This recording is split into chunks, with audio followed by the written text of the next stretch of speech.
The sound of a gunshot echoed through the canyons of Colorado Territory in 1873, sending Samuel Parker racing through the twilight with nothing but the clothes on his back and the haunting memory of his parents' lifeless bodies sprawled across the dirt floor of their homestead. At 12 years old, he had watched from the shadows as men in black bandanas took everything: their livestock, their savings, and finally, their lives. That was 6 years ago. Now, at 18, Samuel had perfected the art of invisibility. Dodge City, Kansas had become his reluctant home, a place where he survived on scraps and slept in the narrow alleyway behind the saloon. The shadows were his sanctuary, the darkness his only friend. Until today. Samuel pressed himself deeper into the narrow space between the general store and the blacksmith shop, his ragged clothes blending with the evening shadows. His stomach growled, reminding him it had been nearly 2 days since he'd managed to snatch a half-eaten apple from the garbage behind the hotel kitchen. The rain that had started at dawn now fell in sheets, turning the main street of Dodge City into a river of mud. Most folks had taken shelter, but Samuel remained in his hiding place, watching water pool at his feet. His threadbare coat offered little protection against the downpour, and his dark hair clung to his forehead, dripping cold rivulets down his neck. The sound of approaching hoofbeats made him shrink further into the shadows. A tall figure on horseback appeared through the curtain of rain, the animal's hooves splashing mud with each careful step. The rider drew closer to Samuel's hiding place, and for a terrible moment, Samuel thought he'd been spotted. The horseman dismounted with fluid grace, leading his drenched sorrel to the overhang of the smithy. The stranger removed his hat, revealing a shock of dark blonde hair and a face weathered by sun and wind. In the dim light, Samuel could make out a strong jaw, partially obscured by several days' worth of stubble. "This weather's fit for neither man nor beast," the stranger muttered to his horse, his voice low and rich. He patted the animal's neck, seemingly oblivious to Samuel's presence mere feet away. Samuel tried to retreat deeper into the shadows, but his foot slipped in the mud, sending a stack of empty crates tumbling. The noise was deafening in the quiet alley. The stranger whirled around, hand instinctively moving to the holster at his hip. His eyes, keen and alert, scanned the darkness until they locked onto Samuel's huddled form. "Who's there?" he called, his voice firm but not threatening. Samuel remained frozen, calculating his chances of escaping. The man took a step forward, and Samuel noticed the gleam of a silver star pinned to his vest. "A lawman. I can see you there, son. Come on out where I can get a proper look at you." Samuel didn't move. The man sighed, dropping his hand from his weapon. "I ain't gonna hurt you. Just want to make sure you're all right, sitting out here in this deluge." Something in his tone, a genuine concern that Samuel hadn't heard directed at him in years, made him hesitate. Slowly, he emerged from the shadows, rain immediately soaking what little of him had remained dry. The lawman's eyes widened slightly as he took in Samuel's appearance: the gaunt face, the clothes that hung from his frame, the wary eyes that looked much older than his years. "How long you been out here?" the man asked, his brow furrowing. Samuel shrugged, unwilling to speak. "You got a name?" After a long pause, Samuel answered, his voice rough from disuse. "Samuel," the man nodded. "I'm Joshua Baxter, town marshal." He studied Samuel for a moment longer. "When's the last time you had something to eat, Samuel?" The question made Samuel's stomach clench painfully, but he remained silent. Marshal Baxter seemed to understand the silence for what it was. He reached into his saddlebag and pulled out a bundle wrapped in cloth. "I was saving this for later, but looks like you need it more than I do." He unwrapped the bundle to reveal a thick sandwich. "It's just beef and bread, but it's filling." Samuel eyed the food suspiciously. In his experience, nothing came without a price. "Go on," the marshal encouraged. "It ain't poisoned." Hunger won out over caution. Samuel snatched the sandwich and devoured it in several large bites, barely tasting it as it filled the aching void in his stomach. Joshua watched him with a mixture of concern and something else, something Samuel couldn't quite identify. When Samuel had finished, Joshua spoke again, his voice gentle. "You got somewhere to go, son." Samuel tensed, preparing to run. Easy now, Joshua said, raising his hands slightly. I'm not fixing to lock you up or nothing, just doesn't seem right leaving you out here in this weather. I'm fine, Samuel muttered. The first words he'd spoken beyond his name. Joshua raised an eyebrow, looking pointedly at Samuel's soaked clothes and the mud coating his boots. Sure you are. He paused, seeming to consider something. I've got a place not far from here. Spare room, dry clothes, hot food, no strings attached. Samuel's instinct screamed that this was a trap, but the promise of shelter from the relentless rain was tempting. Still, he hesitated. Look, Joshua continued, I understand being cautious, smart even.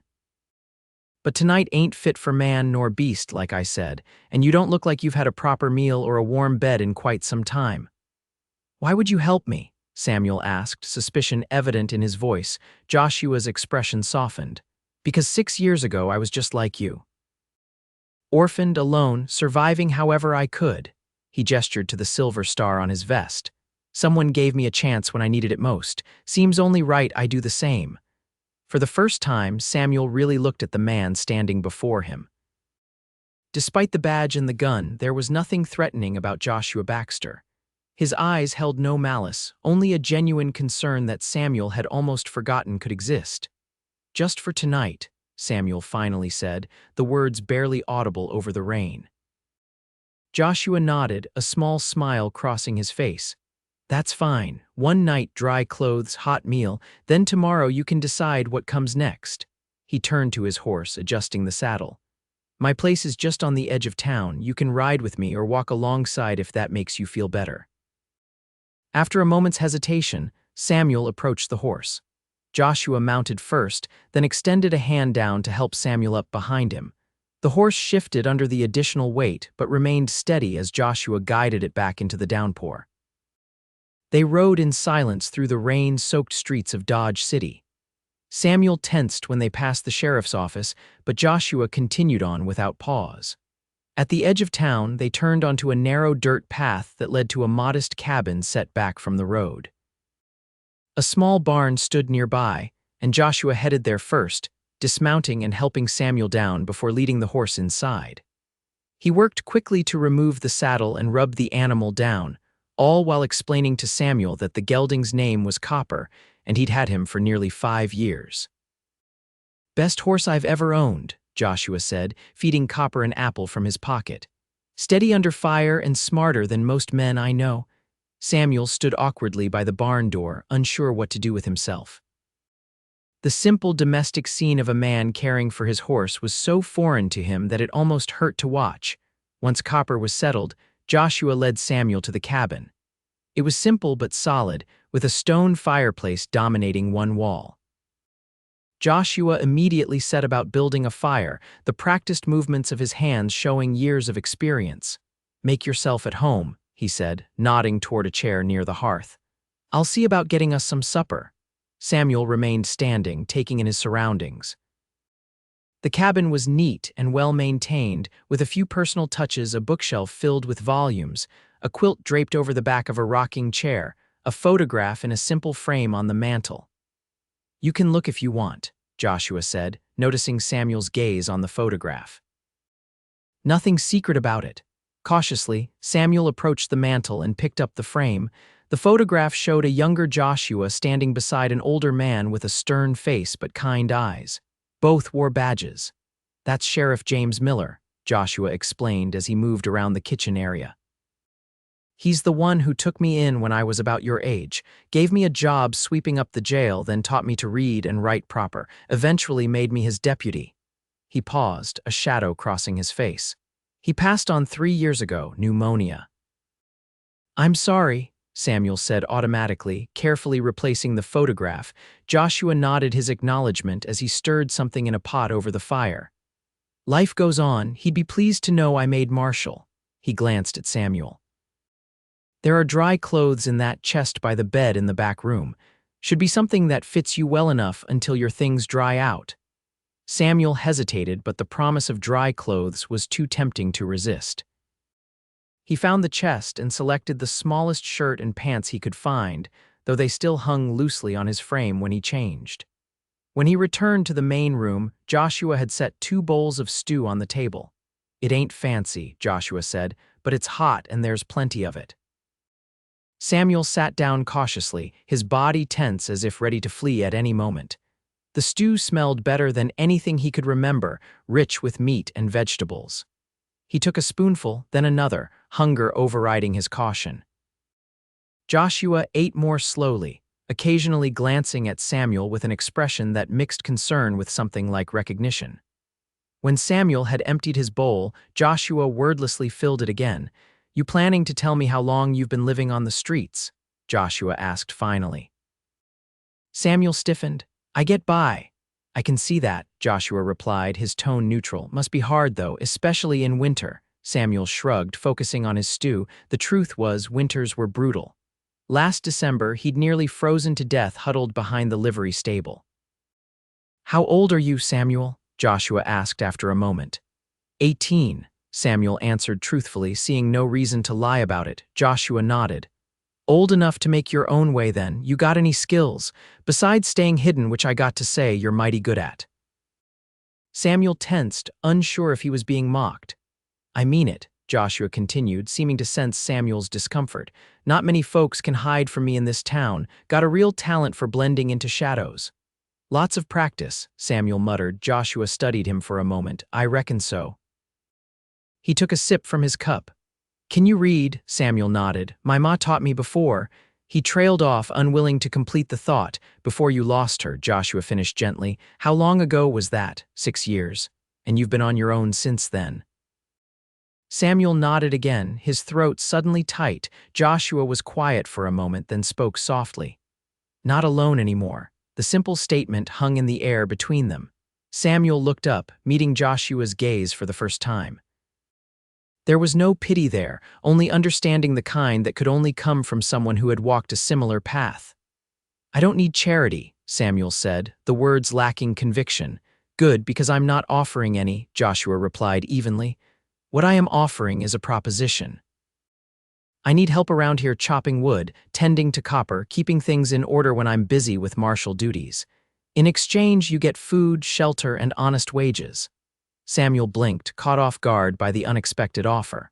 "Why me?" Joshua leaned back in his chair, considering the question.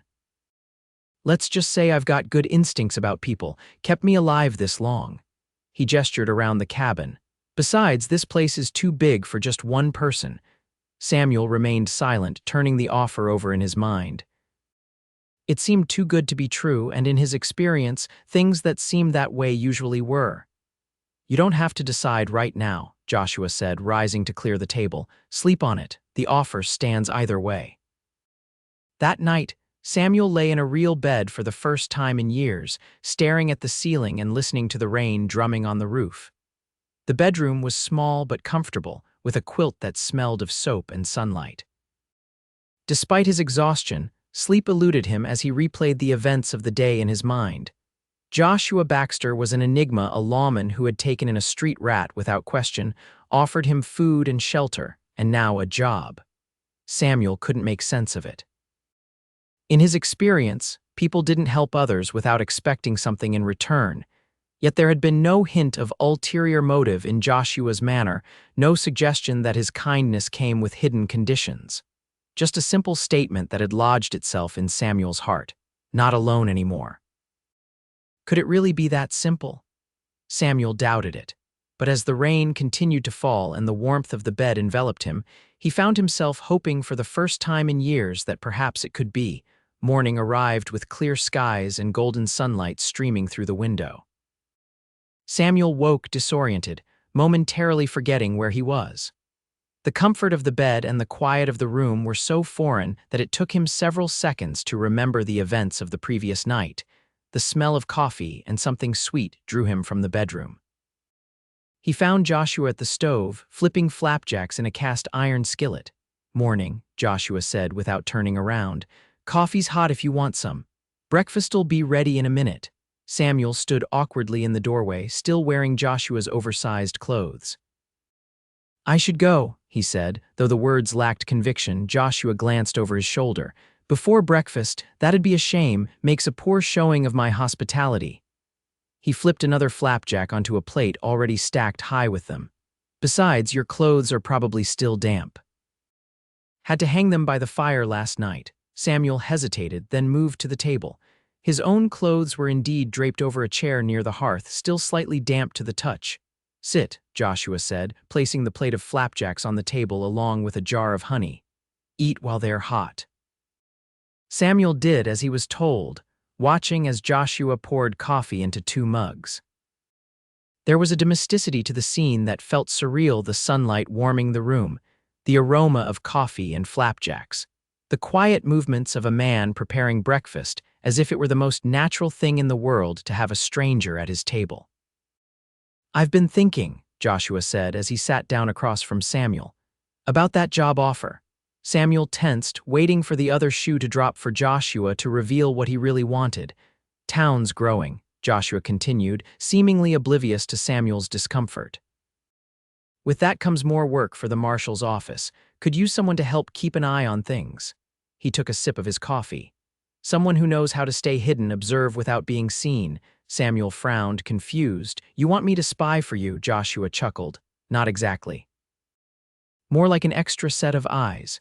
There's a lot that happens in this town that folks don't want the marshal to see, but they might not be so careful around a young man they think is just another drifter." Samuel considered this as he drizzled honey over his flapjacks. "You're offering me a job as—" "What, a deputy?" "Eventually, maybe," Joshua said. "For now, let's call it an assistant. You help me keep tabs on things, I teach you what I know about law work." He paused. "If that interests you, of course. If not, the offer to help around here still stands." Samuel took a bite of flapjack, buying time to think. The food was delicious, light and sweet, but his mind was too busy processing Joshua's words to fully appreciate it. "Why would you trust me with something like that?" he finally asked. "You don't know anything about me." Joshua's expression turned thoughtful. "I know you've survived on your own for 6 years. I know you could have stolen from me last night. My wallet was right there on the table, but you didn't, and I know that look in your eyes." He tapped his temple. "The one that says you've seen things no child should see, but you're still standing." Samuel looked away, uncomfortable with how accurately Joshua had read him. "I'm not. I haven't always done things I'm proud of to survive. Neither had I at your age," Joshua replied without judgment. "We do what we must. The question is, what will you do now that you have a choice?" The question hung between them as they finished their breakfast in silence. Samuel's mind raced with possibilities he hadn't allowed himself to consider in years: a roof over his head, honest work, perhaps even a future beyond mere survival. When they had finished eating, Joshua collected the plates and set them in a basin of water. "No need to decide right now," he said. "Your clothes should be dry enough to wear soon. Take them and go if that's what you want, or stay and give this a try." He paused, his back to Samuel as he washed the dishes. "Either way, you've got a choice. That's more than most people get in this life." Samuel remained at the table, watching Joshua's steady movements. There was something calming about the man's presence, a quiet strength that didn't demand or threaten. "I'll stay," Samuel said finally, the words surprising even himself, "at least for a while, to see if it works out." Joshua turned, a genuine smile breaking across his face. "Glad to hear it." He dried his hands on a towel. "First order of business, then, is getting you some proper clothes. Can't have my assistant looking like he's wearing his older brother's hand-me-downs." "I can't pay for new clothes," Samuel said immediately. "Consider it an advance on your wages," Joshua replied, waving away the concern. "We'll settle up when you've worked a few weeks." They rode into town together an hour later, Samuel once again seated behind Joshua on Copper. The streets of Dodge City looked different in the morning light, busier, less threatening. Several people called out greetings to Joshua as they passed, curious glances sliding over Samuel before moving on. Their first stop was the general store, where Joshua purchased 2 shirts, a pair of pants, sturdy boots, and a coat for Samuel. The shopkeeper, a portly man named Mr. Henderson, raised his eyebrows at Joshua's generosity but said nothing beyond commenting on the fine weather. "Marshall's taken in another stray," Samuel overheard a woman whisper to her companion as they left the store. "Like the Miller boy all over again," came the reply. Samuel glanced at Joshua, who seemed unbothered by the gossip. "People talk," Joshua said with a shrug when he caught Samuel's look. Let them, doesn't change what needs doing. Their next stop was the barber shop where Joshua paid for Samuel to get a haircut and a hot bath. The barber, a talkative man named Frank, chatted amiably as he trimmed Samuel's overgrown hair into something more presentable. You're looking at the finest lawman this side of the Mississippi, Frank told Samuel as he worked. Marshal Baxter's turned down offers from bigger towns with better pay just to stay here and keep us safe.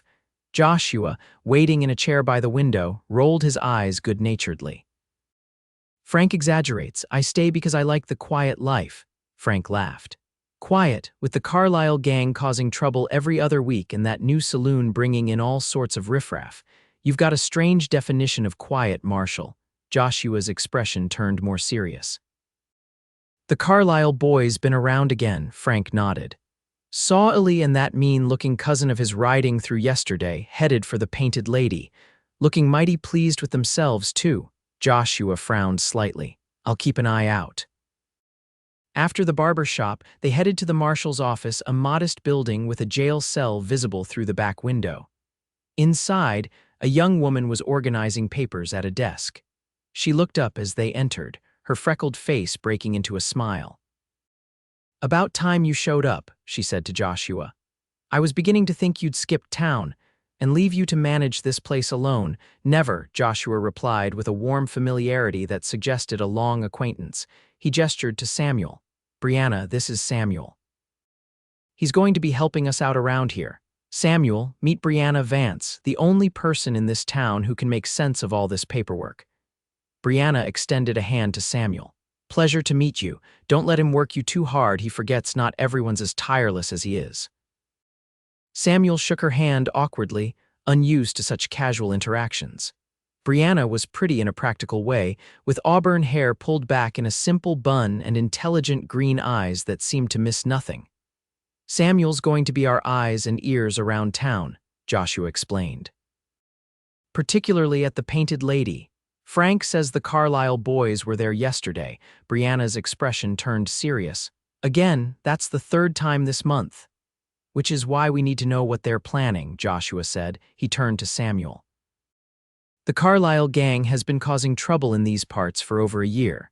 Stagecoach robberies, cattle rustling, the occasional bank job. They're careful, though always just outside our jurisdiction or with alibis we can't break. You want me to spy on them, Samuel said, understanding dawning. Just observe for now, Joshua clarified. See who they meet with, what they talk about. You've got a gift for staying hidden, might as well put it to good use.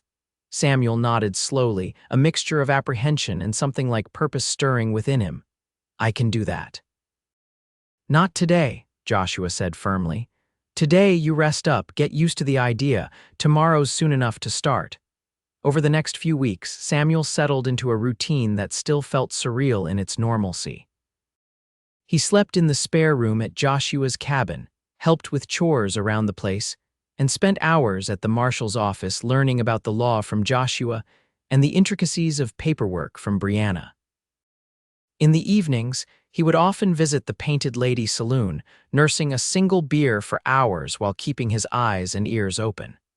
He learned to blend in, to become part of the background noise that no one paid much attention to.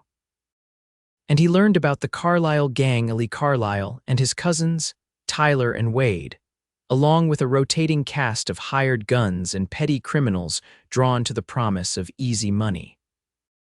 They're planning something big, Samuel told Joshua one evening as they sat on the porch of the cabin, watching the sunset paint the sky in shades of orange and purple. Illy keeps meeting with a man who comes in on the evening stage from Wichita, well-dressed, city type. They're careful about what they say, but I heard something about a shipment and the railroad. Joshua nodded thoughtfully.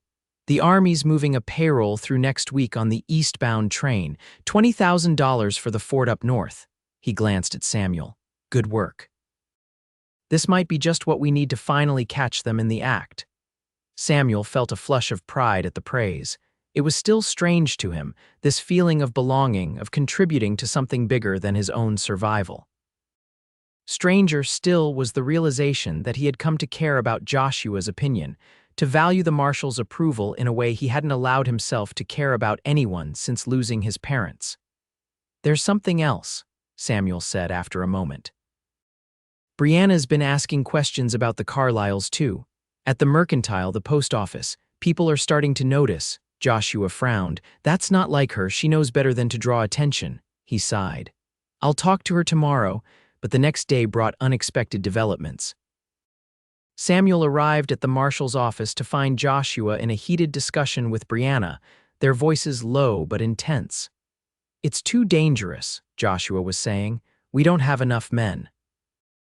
"My brother is on that train," Brianna replied, her normally calm demeanor replaced with fierce determination. "I'm not going to sit here and do nothing while the Carlyles rob it and potentially hurt him." "Your brother?" Samuel asked, unable to stop himself. Both turned to look at him, Brianna with surprise and Joshua with resignation. "Daniel Vance," Brianna explained after a moment. "He joined the army last year. He's part of the escort for the payroll." Her eyes were bright with unshed tears. "I just found out yesterday when his letter arrived." Joshua ran a hand through his hair, a gesture Samuel had come to recognize as a sign of frustration. "I've sent telegrams to the neighboring towns asking for deputies, but with the harvest festival in Cimarron, most are tied up there." He looked at Samuel. "I was planning to keep you out of this, but circumstances are forcing my hand." "I want to help," Samuel said immediately. Joshua studied him for a long moment. "It'll be dangerous. The Carlyles won't hesitate to shoot anyone who gets in their way." "I know," Samuel replied, meeting Joshua's gaze steadily, "but I'm not hiding in the shadows anymore." A complex emotion crossed Joshua's face, pride mixed with concern. "All right," he said finally, "but you follow my orders exactly. No heroics." The plan they formulated was simple but risky. Joshua and the town's 2 part-time deputies would board the train at Dodge City, posing as regular passengers.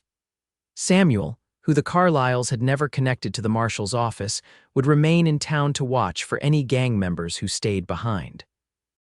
Brianna, despite her protests, would stay at the office to coordinate with neighboring lawmen if needed.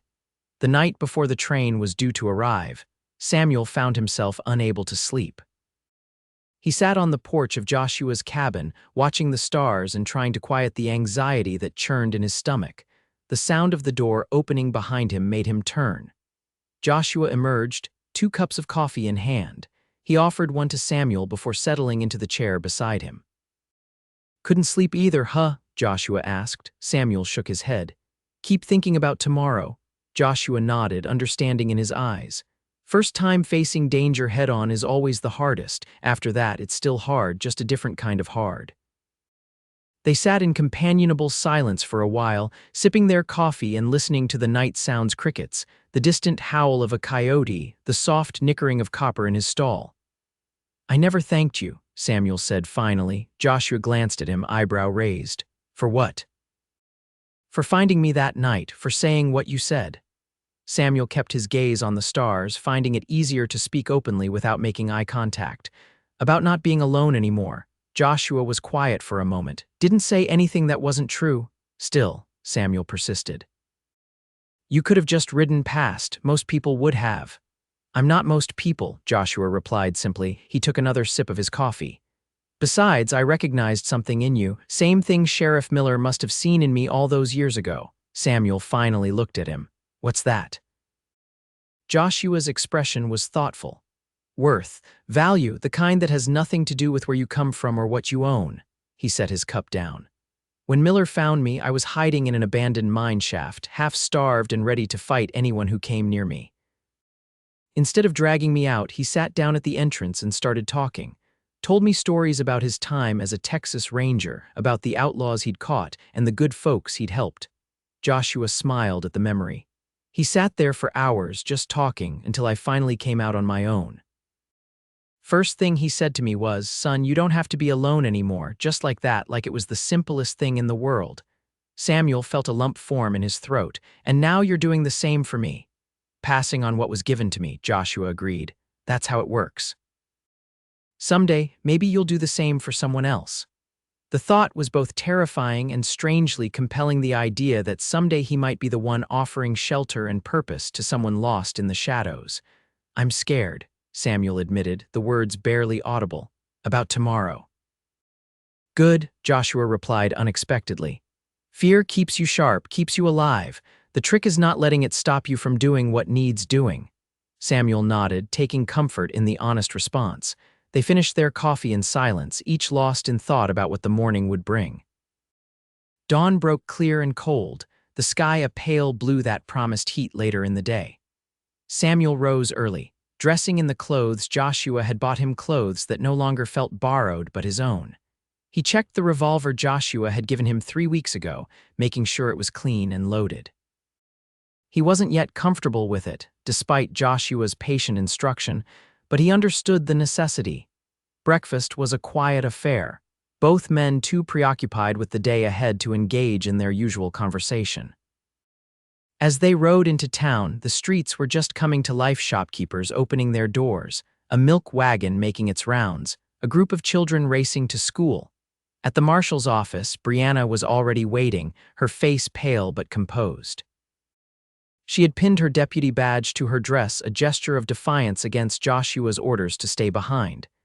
"Daniel would never forgive me if I didn't do everything possible to help," she said when Joshua frowned at the badge.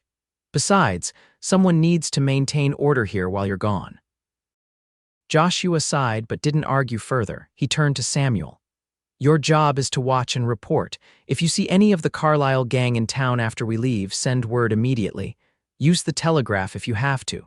Samuel nodded, acutely aware of the responsibility being placed on his shoulders. "I won't let you down." Joshua clasped his shoulder, the gesture conveying more than words could. "I know you won't." The train was due at noon. By 11, Joshua and his deputies had taken their positions at the station, blending in with the other passengers waiting to board. Samuel remained across the street, watching from the shadows of the livery stable, a vantage point that gave him a clear view of both the station and the main street. Brianna had stationed herself at the telegraph office, ready to send messages if needed. From his position, Samuel could see her through the window, her posture tense as she pretended to read a book. The minutes crawled by with excruciating slowness. Samuel scanned the crowds repeatedly, looking for familiar faces among the townspeople and travelers. Just when he was beginning to think the Carlyles had changed their plans, he spotted Lee Carlyle and his cousin Wade riding slowly down the main street. They dismounted in front of the Painted Lady, tying their horses to the hitching post with deliberate casualness. As they entered the saloon, Samuel noticed something that made his blood run cold, bulges under their coats that could only be shotguns or rifles. Without hesitation, Samuel made his way to the telegraph office, moving quickly but avoiding drawing attention to himself. Brianna looked up as he entered, her expression immediately alert. "They're here," Samuel said quietly. "Illy and Wade, their armed rifles or shotguns under their coats." Brianna's face paled. "But the train robbery is still happening," Samuel finished. "They must be planning to hit the town while Joshua and the others are dealing with the train."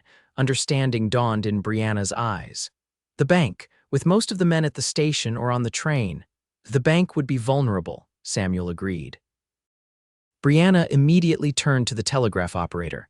"Send a message to Marshal Baxter at the station. Tell him Lee and Wade Carlyle are in town, armed." The operator nodded and began tapping out the message. Samuel turned to leave, but Brianna caught his arm. "Where are you going?" "To keep an eye on them," Samuel replied. "We need to know what they're planning."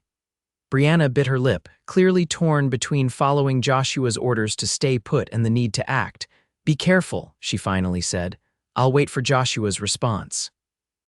Samuel slipped out of the telegraph office and made his way back toward the Painted Lady.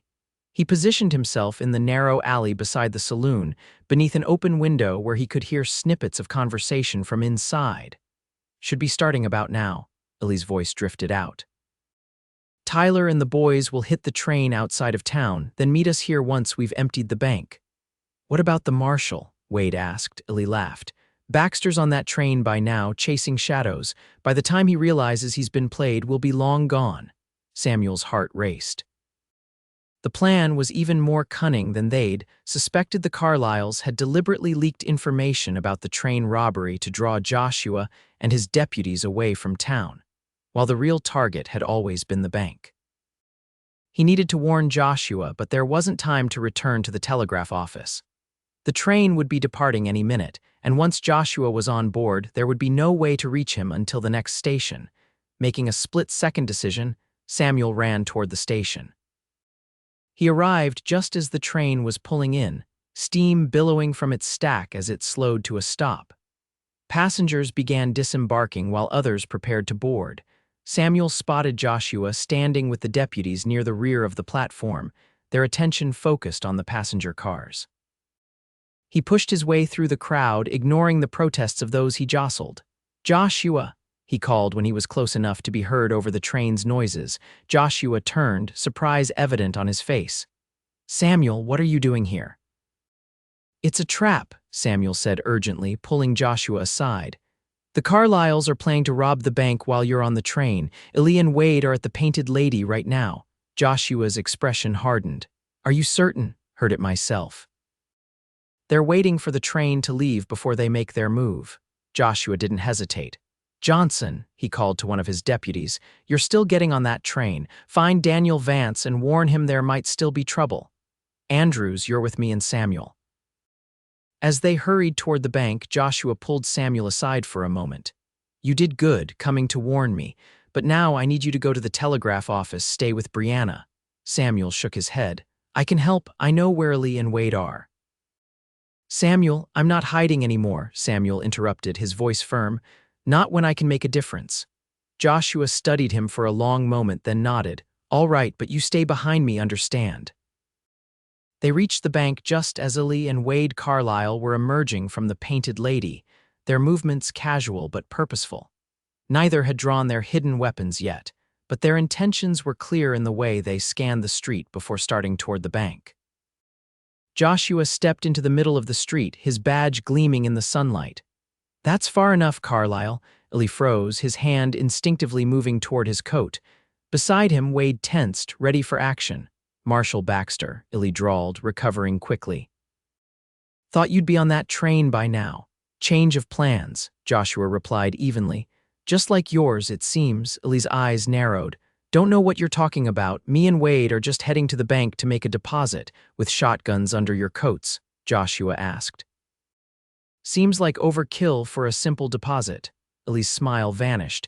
"You got nothing on us, Baxter, no proof of anything." "Maybe not yet," Joshua agreed. "But I'm willing to bet that when that train gets stopped outside of town, which it will, thanks to the telegraph I sent before coming here, we'll find your brother and the rest of your gang, and they'll be happy to talk to avoid the hangman's noose."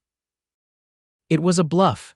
Samuel realized there had been no time to send such a telegraph, but it was delivered with such conviction that doubt flickered across Ellie's face. The moment stretched, tension building like a thunderstorm. Then, with a movement so quick it was almost a blur, Ellie reached for his hidden shotgun. "Gun!" Joshua shouted, drawing his own weapon. Samuel reacted instinctively, tackling Wade before he could reach his weapon. They crashed to the ground, Samuel using the momentum to pin the larger man momentarily. Behind him, he heard the deafening report of gunfire. Wade bucked beneath him, throwing Samuel off. As Samuel scrambled to his feet, he saw Wade drawing a pistol from his belt. Samuel lunged for the man's arm, grappling for control of the weapon. The gun discharged, the bullet harmlessly embedding itself in the dirt street. Samuel twisted Wade's wrist, using a move Joshua had taught him during their practice sessions. The gun clattered to the ground. With a roar of anger, Wade threw a punch that caught Samuel on the jaw, sending him staggering backward. Stars exploded in his vision, but he managed to stay on his feet.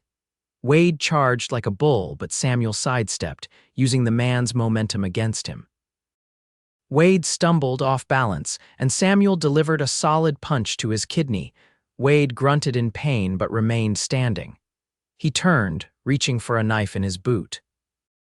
Before he could grasp it, another shot rang out and Wade fell to his knees, a look of shock on his face as blood blossomed on his shoulder. Behind him stood Brianna, a small derringer in her steady hand. "That's enough," she said firmly. Samuel turned to see Joshua standing over Lee Carlisle, who lay motionless in the street, a growing pool of blood beneath him. Joshua's face was grim as he checked for a pulse. "He's alive," Joshua announced. "Get the doctor." In the aftermath, as the town doctor tended to the wounded and curious onlookers gathered at a safe distance, Samuel found himself sitting on the steps of the marshal's office, his knuckles raw, and a dull ache in his jaw where Wade's punch had connected. Brianna sat beside him, cleaning a scrape on his arm with gentle efficiency. "You were brave today," she said quietly. Samuel shook his head. "I was terrified. Being brave doesn't mean you're not scared," she replied.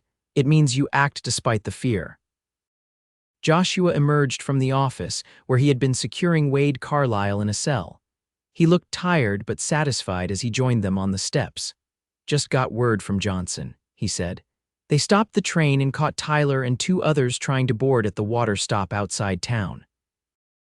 Daniel's fine," he added to Brianna. "Says to tell you he had everything under control." Brianna rolled her eyes, but relief was evident in her expression. "That sounds like him." Joshua turned his attention to Samuel. "How's the jaw?" "I'll live," Samuel replied with a small smile. Joshua nodded. "That you will." He sat down on Samuel's other side. "You did good today, real good, saved a lot of people including me." The praise warmed Samuel more than he cared to admit. "Just did what needed doing." "That's what makes a lawman," Joshua said. "Seeing what needs to be done and having the courage to do it."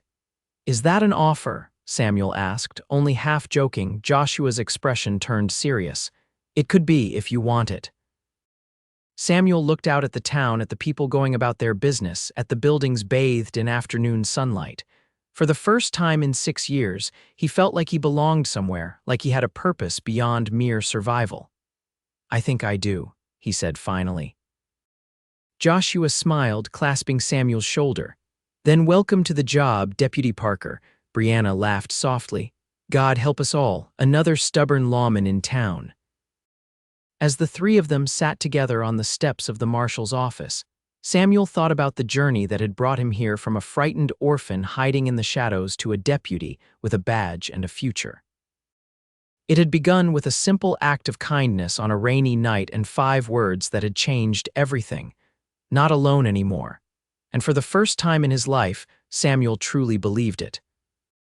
5 years later, Marshal Joshua Baxter stood proudly at the front of the church as Samuel Parker married Brianna Vance on a perfect spring day.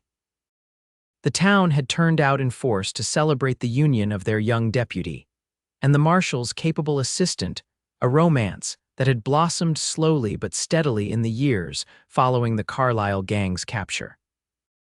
As Joshua watched the couple exchange vows, he reflected on the frightened boy he had found hiding in the shadows half a decade ago. That boy was long gone, replaced by a confident young man who had earned the respect of the town and a reputation as a fair but firm lawman. When it came time to toast the newlyweds at the reception, Joshua raised his glass with a heart full of pride. "To Samuel and Brianna," he said, his voice carrying across the gathered crowd. "May you always find in each other what I found in both of you: courage, loyalty, and the certainty that as long as you're together, neither of you will ever be alone again." Samuel met Joshua's gaze across the room, a silent understanding passing between them, the bond of 2 men who had found family not in blood, but in the shadows where most people never thought to look.